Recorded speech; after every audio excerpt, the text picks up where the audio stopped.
The D.B. Cooper case continues to baffle investigators and capture the public imagination over 5 decades later. On November 24, 1971, a seemingly ordinary man, later dubbed D.B. Cooper due to a media misprint, hijacked a Boeing 727, demanded a hefty ransom, and vanished into the night sky with a parachute and a bag of money, never to be seen again.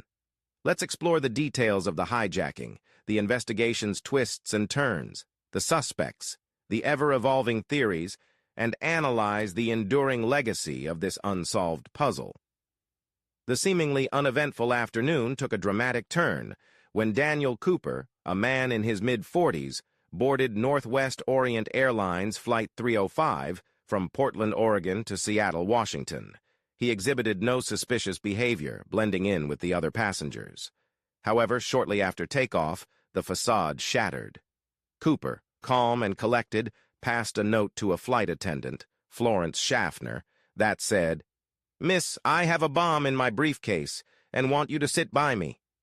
Schaffner returned the note to Cooper, sat down, and she saw 2 rows of 4 red cylinders, which she assumed were dynamite when D.B. Cooper opened the briefcase.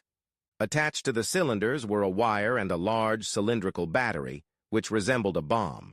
Cooper demanded $200,000, roughly $1.5 million today, in used $20 bills. He also requested 4 parachutes, implying he intended to take a hostage to discourage the supply of non-functional equipment. Schaffner relayed the message to the pilot, who contacted air traffic control and followed Cooper's instructions. Upon landing in Seattle, Cooper released the passengers in exchange for the ransom money and parachutes, meticulously inspecting each bill before accepting it. Cooper then instructed the crew to refuel the plane and prepare for a second flight. He demanded specific flight conditions, including altitude, low airspeed, and a heading towards Reno. Cooper remained relatively calm, even engaging in casual conversation with the flight attendant. Somewhere between Seattle and Reno, Cooper ordered the crew to the cockpit, closed the curtain, remain until they landed, and deployed the aft air stair. Despite the darkness and stormy weather, he jumped out with the parachute and ransom money. Upon landing, a frantic search of the surrounding area ensued. The FBI launched a massive investigation, codenamed NORJAC, Northwest Hijacking. They interviewed hundreds of people, including passengers, crew members, anyone who might have purchased a ticket with Cooper, and even individuals who matched the composite sketch released based on eyewitness accounts. The recovered tie was meticulously analyzed for fingerprints, fibers, or any other clues that could lead to Cooper's identity. The investigation initially focused on the ransom money. The FBI baited the money by including a few bills with sequential serial numbers. This tactic did yield some results in 1980, with a few damaged bills turning up scattered across the country over the decades. None of these leads ever linked back to a definitive suspect. Despite the extensive investigation, the leads dried up. In 2016, after 45 years, the FBI officially suspended the active investigation due to a lack of new leads. The 66-volume case file has been preserved for historical value, and all evidence is open to the public. This is the only unsolved air piracy case in the history of commercial aviation. In addition to D.B. Cooper's and other hijackings, there were major upgrades to airport security. Metal detectors, baggage inspections, and additional security for those that bought one-way tickets with cash. That last one worked well one fateful day in September. Despite the extensive investigation, no definitive suspect has ever been identified. Several individuals have been investigated over the years, but none have yielded a conclusive answer. L.D. Cooper held a striking resemblance to the composite sketch, was investigated and ultimately ruled out due to alibi discrepancies. Theodore Ted Bryant was a former military paratrooper with financial problems, became a suspect due to his parachuting experience and possible motive. However, a lack of concrete evidence ultimately cleared him. Kenneth Christiansen, a Vietnam veteran with a criminal history, became a suspect after his ex-wife claimed he confessed to her about the hijacking. However, inconsistencies in her story and a lack of corroborating evidence led to his dismissal.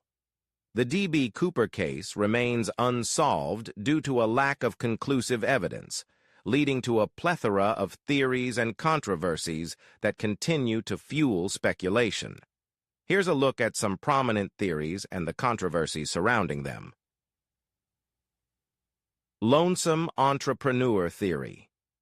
This theory portrays Cooper as a meticulous planner who exploited vulnerabilities in airline security procedures of the Cold War era.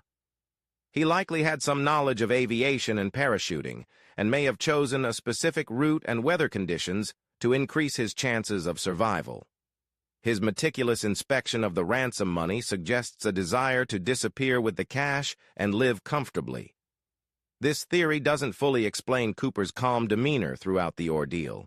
Additionally, the lack of any trace of the ransom money or Cooper himself after the jump casts doubt on his successful escape. Military man theory. This theory posits Cooper was a former military paratrooper who utilized his skills and knowledge to orchestrate the hijacking. His calm under pressure and knowledge about parachutes and specific flight conditions fuel this speculation. Perhaps he faced financial hardship or desired a thrill-seeking adventure.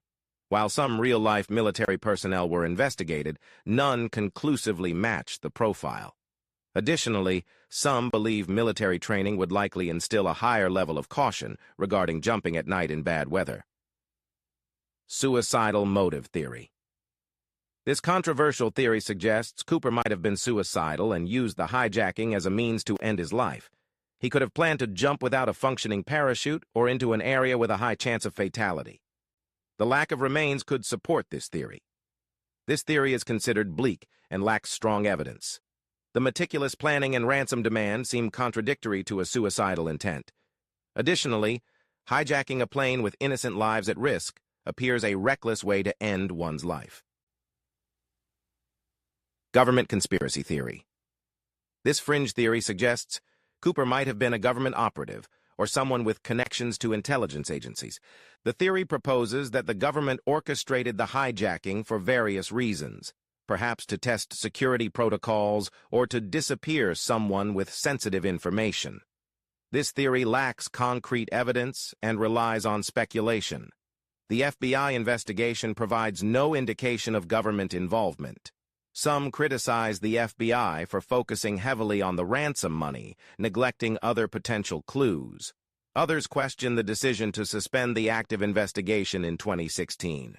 Could advancements in forensic technology offer a chance to re-examine existing evidence? The D.B. Cooper case remains captivating due to several factors. The lack of a definitive answer fuels speculation and the thrill of the unknown. The daring nature of the crime and the clean getaway with a significant sum of money creates a sense of intrigue. The evolving theories and controversies add an ongoing layer of fascination.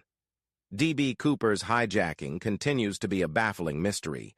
While various theories offer explanations, the lack of conclusive evidence keeps the case open to speculation and controversy.